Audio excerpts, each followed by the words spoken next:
नमस्कार, मैं अभिनेंद्र और आपने देखना शुरू कर दिया है द प्रिंट लाइन्स। भारत विश्व का सबसे युवा देश है, जहां की 55% से अधिक जनसंख्या 25 वर्ष की आयु से कम है। इस युवा शक्ति को प्रोत्साहित करने के साथ साथ तकनीक के साथ जोड़ने और लगातार मार्गदर्शन करने से ही उनकी आशा आकांक्षा को उड़ान और सपनों को सही दिशा मिल सकेगी। इस विजन के साथ भाजपा विधायक डॉक्टर राजेश्वर सिंह ने लखनऊ के सरोजनी नगर में अभिनव पहल युवा सरोजनी नगर कॉन्क्लेव की शुरुआत की।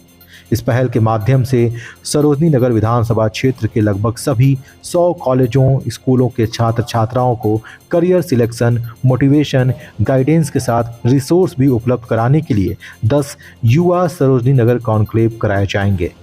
16 दिसंबर 2023 को बंथरा स्थित प्रतिष्ठित संस्थान MGIMT में इस कड़ी का प्रथम युवा सरोजनी नगर कॉन्क्लेव संवाद कार्यक्रम का आयोजन किया गया।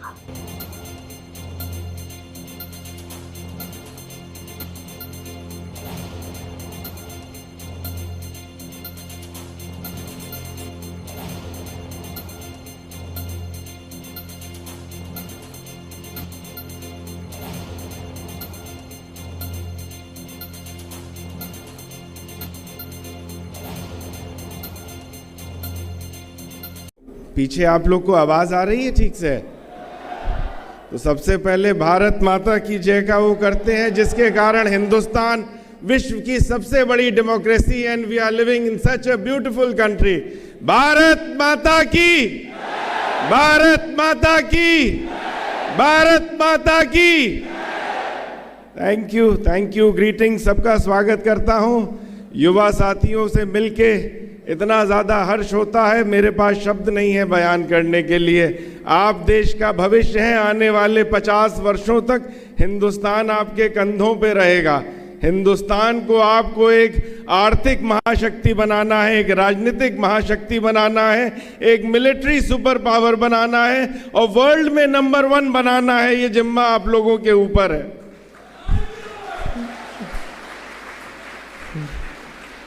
बहुत ग्रेटफुल हूँ, बहुत इम्पोर्टेंट दिन है।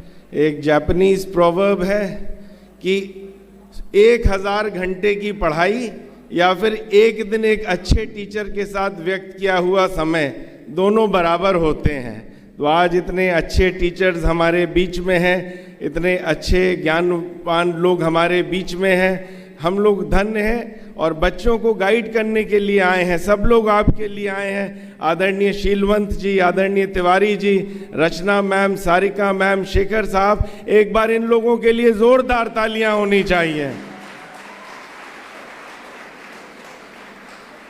यतीन तिवारी जी बहुत ही काबिल हैं।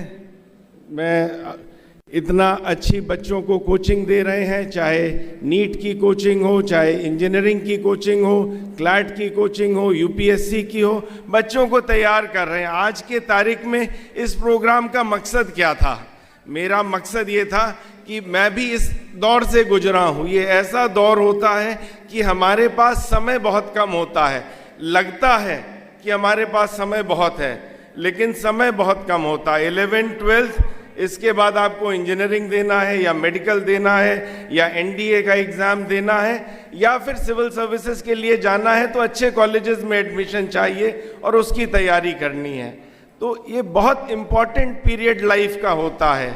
सारे लोगों के पास वही स्टडी मटेरियल अवेलेबल है, इंटरनेट का ज़माना है, लेकिन फोकस बहुत इम्पॉर्टेंट है, कंसंट्रेशन बहुत इम्पॉर्टेंट है और सही गाइडेंस लाइफ में सबसे इम्पॉर्टेंट होती है। सही टाइम पे सही गाइडेंस मिल जाए, ये बहुत इम्पॉर्टेंट है। इसलिए मैंने कहा ये युवा संवाद में शुरू करूं, आप लोगों से बात करूं, आप लोगों की जो भी आवश्यकताएं हैं। सरोजनी नगर तो मेरा परिवार है, आप लोगों का, सबका, आपके पेरेंट्स का, आपके भाइयों का, सबका इतना ज़्यादा स्नेह मिला। They treat me like a family. तो मेरा भी दायित्व है कि बच्चों को हमें मोटिवेट करना है। उन्हें जो भी आपको रिसोर्सेज चाहिए वो रिसोर्सेज हमें आपको उपलब्ध कराना है और आपको हमें आगे लेके चलना है। एक बच्चा, एक थॉट, एक इन्वेंशन वर्ल्ड को बदल देता है। एक अब्दुल कलाम आए, उन्होंने इंडिया को मिसाइल मैन ने पूरे वर्ल्ड में एक सुपर पावर के रूप में स्थापित कर दिया। क्या था उनका इतिहास, क्या था। उनके माता पिता जो है मछली पकड़ते थे, दे वर फिशरमैन इन केरला। वहाँ से देखिए कहाँ तक पहुँच गए। पढ़ने के लिए जब वो जाते थे, उनका आप आत्मकथा पढ़िए उनकी, आप बच्चों को ज़रूर पढ़नी चाहिए। उनके टीचर की ये शर्त थी, सूर्योदय होने से पहले उनको नहा के पांचों बच्चों को मैथ्स पढ़ने आना है। तो सवेरे 5 बजे से पहले हमारे पूर्व राष्ट्रपति कलाम साहब नहा के टीचर के घर पहुंच जाते थे, 1 घंटा मैथ्स पढ़ते थे, उसके बाद वापस घर आते थे। 8 साल की उम्र में, घर की आर्थिक स्थिति ठीक नहीं थी, मद्रास धनुषकोडी एक्सप्रेस में जाके अखबार लेते थे, उन अखबारों को बेचा करते थे, लोगों के घर में अखबार देते थे, फिर स्कूल करने जाते थे। और स्कूल से लौटते समय जहां अखबार देते थे, वहां से जो पैसा मिलता था, पैसा इकट्ठा करते थे। उसके बाद देखिए अब्दुल कलाम साहब कहां पहुंच गए। पूरा विश्व आज उनके सामने नतमस्तक है। ऐसे लोगों की जीवनी पढ़ना, ऐसों के बारे में बताना मैं अपना कर्तव्य समझता हूं कि बच्चों को पता होना चाहिए, आपको पता होना चाहिए कि आपके आगे यदि इच्छा शक्ति है आपके पास, आप कुछ भी बन सकते हैं, आप कहीं पे भी पहुंच सकते हैं। और आप लोगों की ऊर्जा और इच्छा शक्ति देख के मैं बहुत संतुष्ट हूं कि आप लोग हिंदुस्तान को, नेक्स्ट जनरेशन में आप हिंदुस्तान को महाशक्ति वर्ल्ड की बना के रखेंगे।